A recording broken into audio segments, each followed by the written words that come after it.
Saudara yang dikasihi oleh Tuhan kita Yesus Kristus dimanapun Anda berada, pada hari yang istimewa hari ini tanggal 25 Desember kita merayakan Natal secara global, juga secara lokal, juga Anda yang berada di rumah atau dimanapun berada.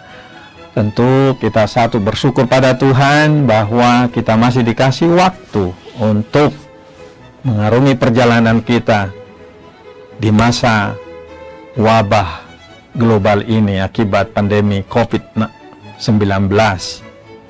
Namun demikian, Tuhan masih memberi ruang buat kita untuk merayakan hari yang istimewa, itu datangnya Sang Juru Selamat ke tengah dunia ini. Karena itu, pada kesempatan ini, kami dari Sekolah Tinggi Alkitab Tiranus ingin menyampaikan pesan firman Tuhan, pesan Natal melalui tema pengharapan Natal di tengah krisis yang mewabah.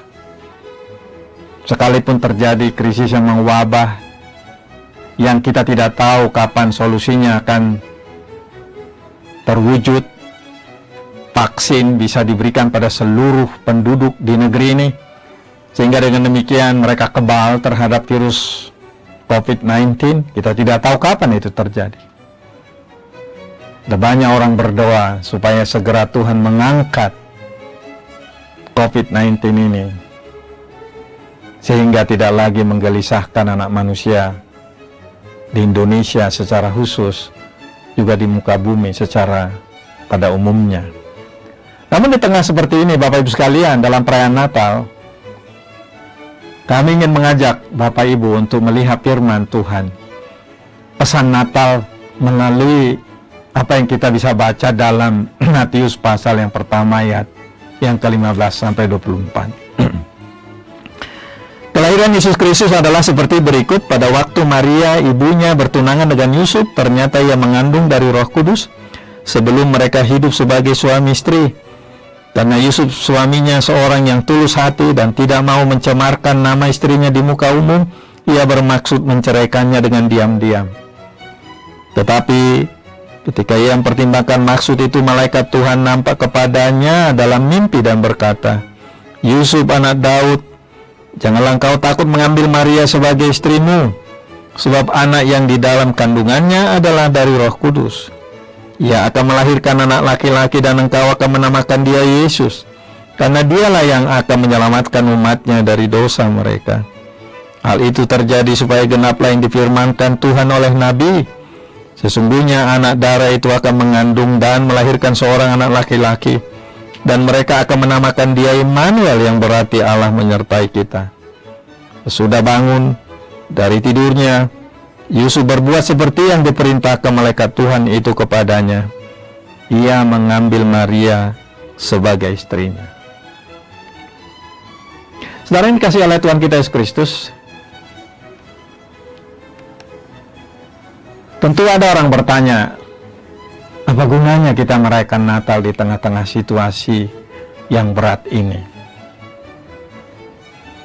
Toh, sudah lama kita berdoa, tapi Tuhan juga belum menjawab doa kita.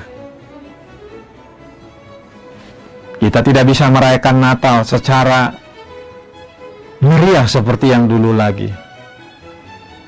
Kalau dulu kita tahu bagaimana kita merayakan Natal di gereja kita masing-masing atau di tempat di mana kita berada secara meriah. Hiasan Natal ada di rumah, hiasan Natal ada di gereja, paduan suara sudah mempersiapkan dengan baik, anak-anak ikut menyanyi atau membaca Alkitab, dan lain sebagainya. Pakaian yang baru pun disiapkan untuk perayaan Natal sebagai ucapan syukur kepada Tuhan yang datang ke tengah dunia ini. Namun di tengah-tengah situasi macam ini, Bapak Ibu sekalian, sekalipun masih ada pandemi yang belum berlalu ini dan menimbulkan banyak krisis ekonomi, krisis sosial, bahkan kita tahu krisis politik yang terjadi di negeri kita karena ada orang memanfaatkan situasi ini untuk kepentingan politik mereka yang sesaat. Di tengah-tengah semacam ini kita diingatkan untuk tetap bersuka cita, tetap berpengharapan. Pengharapan kita itu datang dari pribadi yang kita peringati pada masa Natal ini.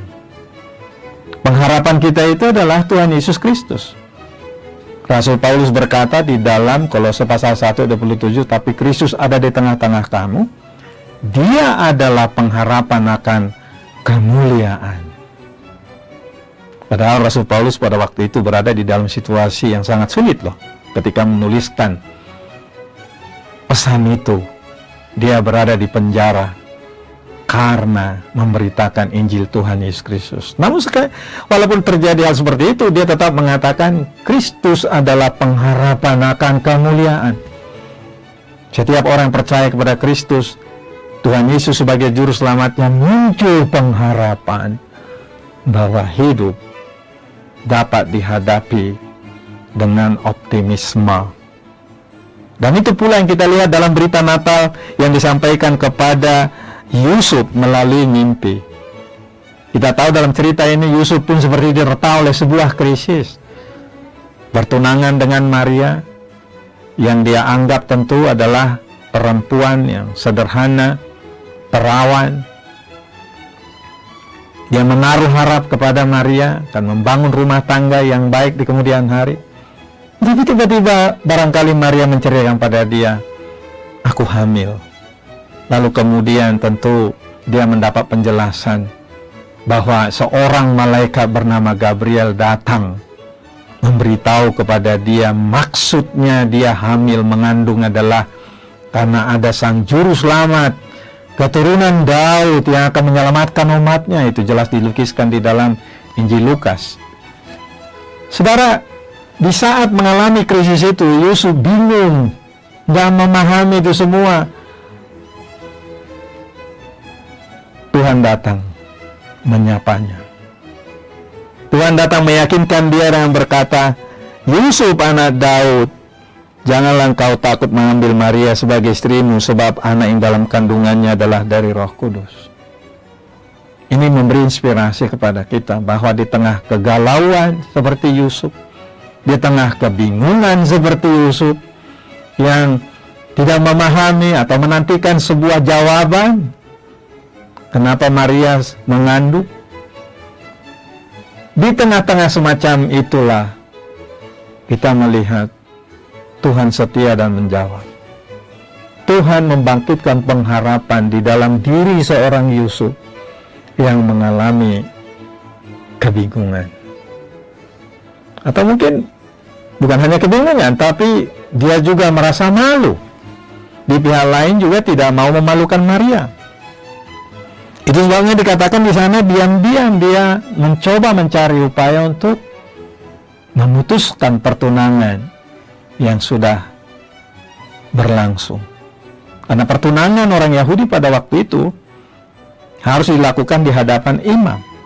Jadi ini bukan pertunangan sembarang saja antara mereka berdua seperti sekarang ini tukar cincin selesai. Tidak.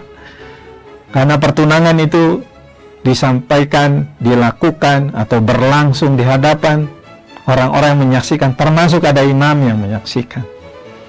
Itu sebabnya kalau terjadi pemutusan pun harus disaksikan oleh saksi-saksi dan juga oleh imam. Dan itu sebabnya tidak mudah untuk upaya menceraikan itu. Di tengah-tengah kebingungan atau semacam krisis semacam itu. Krisis sosial dia merasa malu. Krisis psikologis dia merasa galau, kecewa. Barangkali Yusuf sudah seringkali tidak bisa tidur nyenyak karena memikirkan masalah itu, dianggapnya itu aib. Tetapi di tengah-tengah semacam itu Tuhan memberikan jawaban. Ini memberi harapan bagi kita.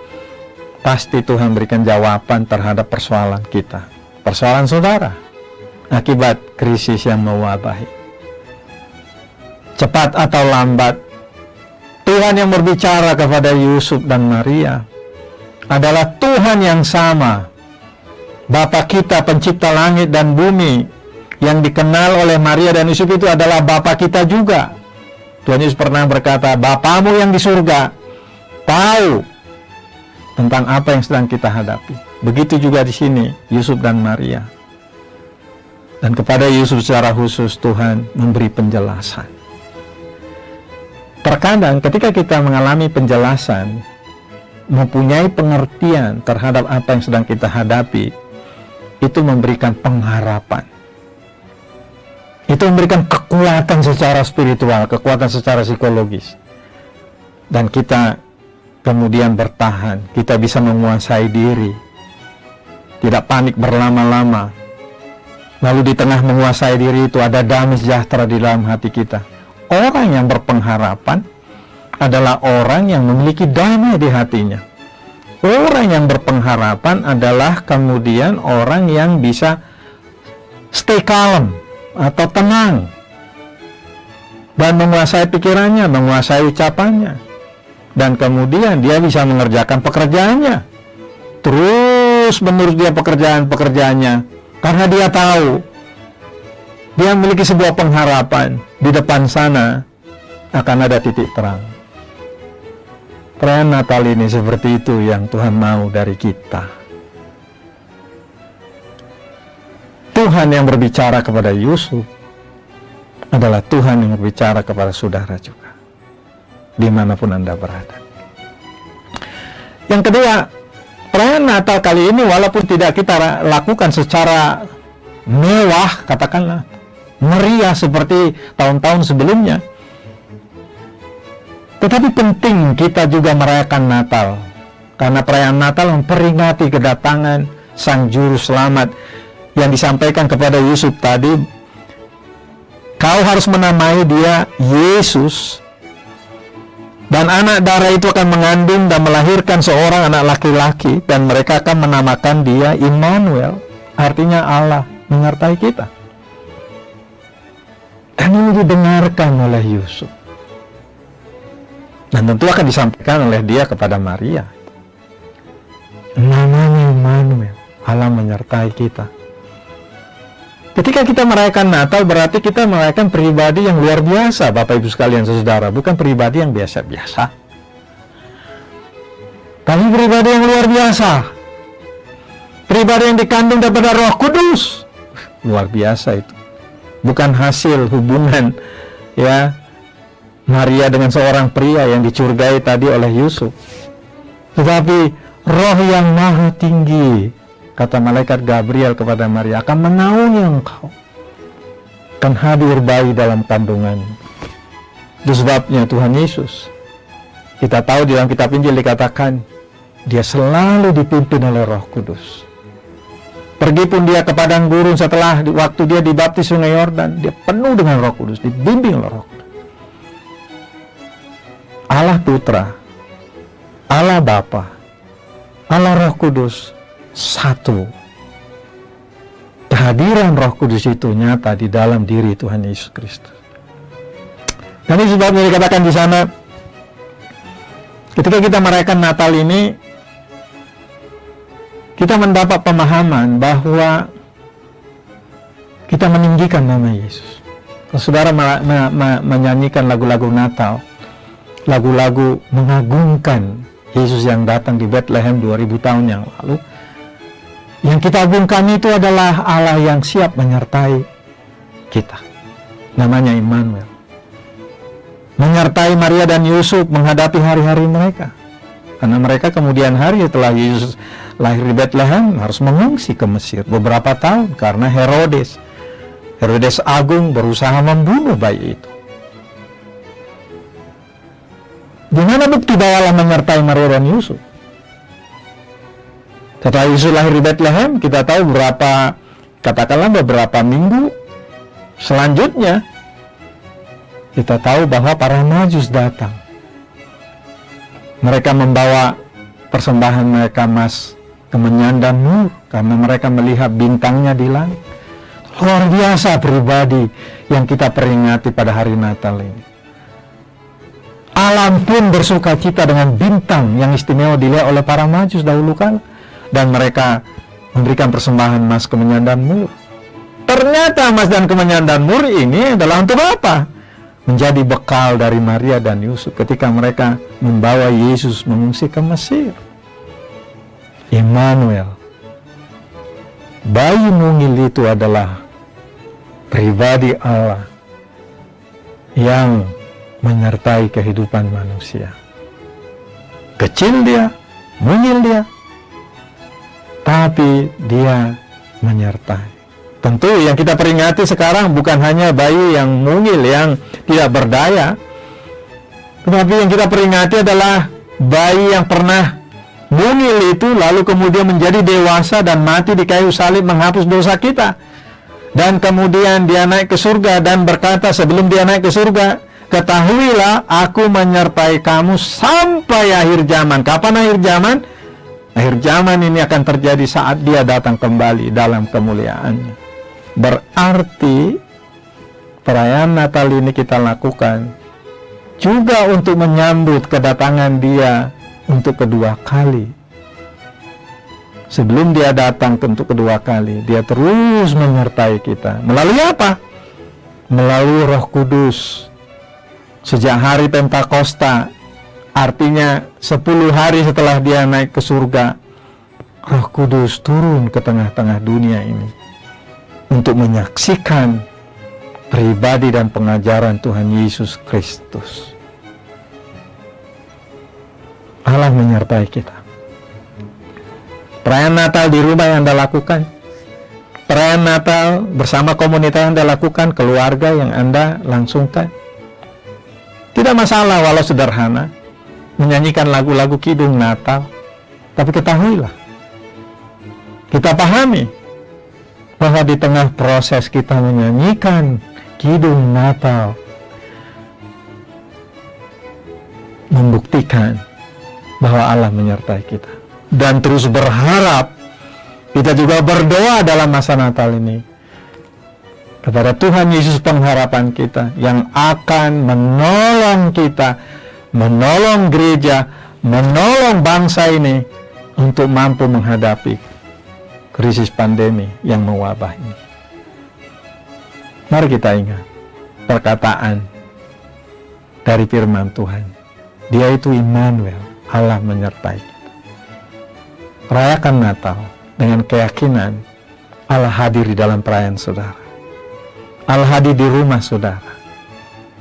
Roh Kudus hadir di hati saudara, menyertai saudara. Dan saudara akan lihat bagaimana pemeliharaannya hari-hari berikutnya. Yang ketiga yang menarik lagi dalam perayaan Natal ini, signifikansinya adalah karena dikatakan saat kita merayakan Natal berarti merayakan kedatangan Tuhan Yesus Kristus, yang dikatakan dalam ayat 21, dia melahirkan anak laki-laki yang kau akan menamakan dia Yesus, karena dialah yang akan menyelamatkan umatnya dari dosa mereka. Perayaan Natal yang kita lakukan walaupun sederhana di rumah bukanlah perayaan hanya untuk bayi tak berdaya, tetapi pribadi yang sudah menjadi dewasa, menjadi besar. Ketika genap usianya 33,5 tahun, dia menyerahkan dirinya, yang disebut oleh Injil Yohanes, dia adalah anak domba Allah yang tak bercacat, tak bercela, yang menghapus dosa dunia ini. Itu sebabnya Tuhan Yesus rela menyerahkan nyawanya. Dia berkata kepada Bapaknya di Getsemani, kalau boleh, biarlah cawannya berlalu, tapi jangan kehendakku, kehendakmu yang jadi. 3 kali dia ucapkan, dan kemudian dia tahu kehendak Bapa harus terjadi, lalu dia menyerahkan nyawanya. Bahkan kematiannya di kayu salib pun setelah ucapan-ucapan yang istimewa itu, ada 7 ucapan Tuhan Yesus. Ucapan yang terakhir adalah, Bapa, ke dalam tanganmu kuserahkan nyawa. Lalu dia tertunduk, selesai. Bahkan kata sebelum, Bapakku serahkan nyawaku ke dalam tanganmu, dituliskan oleh Injil Yohanes 19 pasal 19 ayat 30. Sudah selesai. Kita merayakan Natal, mensyukuri karya Yesus Kristus yang sudah selesai mengampuni dosa saudara dan saya. Hari Natal ini saya bersuka cita dan mengajak saudara bersuka cita. Kenapa? Karena dosa kejahatan kita sebesar apapun diampuni oleh Tuhan Yesus Kristus oleh darahnya. Ibrani pasal 9 ayat 14, salah satu ayat favorit saya, bahwa darah Tuhan Yesus Kristus itu menyucikan kita daripada segala kejahatan, sehingga hati nurani kita itu merdeka, bebas dari rasa bersalah. Seperti dialami Rasul Paulus, dia mengalami kebebasan, padahal dia pembunuh Stefanus, tapi darah Tuhan Yesus itu menyucikan suara hati dia dari berbagai kesalahan, tuduhan-tuduhan itu, sehingga akhirnya dia bebas melayani Tuhan dan kemudian menjadi pemberita Injil. Dalam 1 Yohanes pasal yang kedua dikatakan bahwa anak Allah itu menghapus dosa dunia ini. Sehingga dikatakan dalam 1 Yohanes 1 ayat 9, jika kita mengaku segala dosa kita, maka Ia setia dan adil, sehingga Ia mengampuni segala dosa kita dan menyucikan kita daripada segala kejahatan. Pengharapan dalam hidup ini terjadi karena orang sudah dimerdekakan dari rasa bersalah, dari rasa malu, dari kegelisahan akan tuduhan-tuduhan, karena kita pernah berbuat dosa, pernah berbuat kesalahan. Ya memang, karena kita keturunan Adam dan Hawa, kata firman Tuhan, semua orang telah berbuat dosa dan kehilangan kemuliaan Allah. Karena kita orang berdosa, maka selalu anggota tubuh kita, pikiran kita melahirkan dosa. Tapi darah Tuhan Yesus Kristus menyucikan kita dari segala dosa dan kejahatan. Sebabnya Rasul Petrus pernah berkata dalam 1 Petrus 2:24, Dia sendiri telah memikul dosa kita di dalam tubuhnya di kayu salib, supaya kita yang telah mati terhadap dosa, maksudnya diperhamba oleh dosa, hidup untuk kebenaran. Dan itu terjadi karena bilur-bilur. Ini sebabnya dikatakan oleh malaikat yang datang menyapa Yusuf itu, ia akan menamakan dia, ia akan melahirkan anak laki-laki dan engkau akan menamakan dia Yesus, karena dialah yang akan menyelamatkan umatnya dari dosa mereka. Saudara, rayakan Natal di rumahmu, rayakan Natal di gerejamu dengan pemahaman bahwa kita merayakan pribadi yang datang itu, yang sudah menyelesaikan pekerjaan mengampuni segala dosa kita, sehingga kita bisa dengan hati nurani yang murni, bebas melayani Tuhan. Itulah sukacita kita. Jadi kita tidak hanya merayakan bayi yang mungil tak berdaya, bukan, pribadi yang sudah menuntaskan segala persoalan Anda, asal saudara mau menyambut dia sebagai juru selamat. Supaya pengharapan, supaya hidup yang optimis ini ada pada diri kita, tentunya yang dia mau adalah seperti dikatakan oleh Wahyu 3:20, lihat aku berdiri di depan pintu dan mengetuk. Barang siapa yang membukakan pintu, aku akan masuk ke dalam. Aku akan sehidangan dengan dia, dia akan menjadi sehidangan dengan aku. Kita rindukan hidup berpengharapan. Pengharapan karena datangnya Sang Juru Selamat 2000 tahun yang lalu. Tapi juga pengharapan karena Sang Juru Selamat itu akan datang kembali sebagai Tuhan dan Raja. Kita tidak tahu berapa lama lagi dia akan datang kembali. Tapi ini membangkitkan pengharapan kita. Badai akan berlalu, krisis akan berlalu. Kalaupun belum berlalu, di dalam batin kita ada optimisme, ada keyakinan bahwa Tuhan tidak meninggalkan kita, yang namanya Yesus Kristus. Karena itu saudara, bersukacitalah di tanggal 25 Desember ini, karena sukacita itu ada pada diri saudara, diberikan oleh Tuhan kita Yesus Kristus. Apalagi saat saudara menyambut dia ke dalam hati saudara, Roh Kudus hadir memberikan sukacita, pengharapan, damai sejahtera, lalu optimisme, kreativitas. Roh Allah yang hadir dalam diri kita karena kita percaya kepada Tuhan Yesus Kristus adalah roh yang membangkitkan kreativitas, hikmat, kebijaksanaan, sehingga kita hidup dalam penguasaan diri. Kalau orang bisa menguasai dirinya di tengah-tengah krisis, disitulah kemenangannya. Dan Tuhan Yesus yang kita rayakan kedatangannya memampukan saudara. Selamat Natal bagi saudara dimanapun Anda berada. Yesus Kristus adalah pengharapan akan kemuliaan kita. Dia mempermuliakan hidup saudara. Dia mengangkat citra saudara. Dia memulihkan kehidupan saudara, sama seperti memulihkan kehidupan Maria dan Yusuf dan banyak orang lain. Selamat Natal. Tuhan Yesus memberkati.